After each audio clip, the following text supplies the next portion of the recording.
با یادی صحبتی یارانی جانی، با یادی لحظه های شادمانی، با یادی نشعی دوی جوانی، با یادی بخت و اقبالی نهانی، دلم پیوسته می سوزد.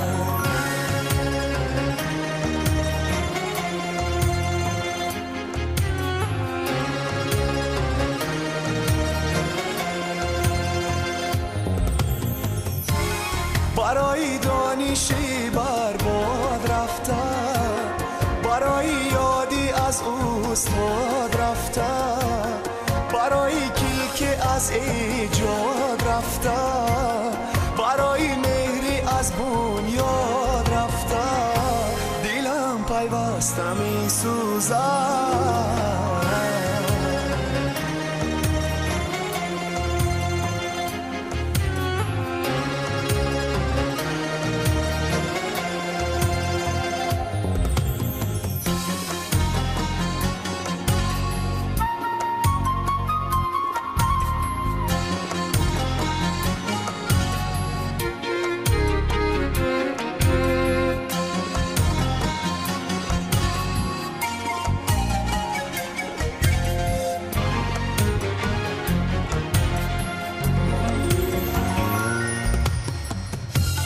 با یادی ناحقی یار و دوستان، با یادی نام و ننگ و وزدی وجدان، با یادی تنگ دستی بزرگان، با یادی روحی پاکی غور مرگان، دلم پیوسته می سوزد.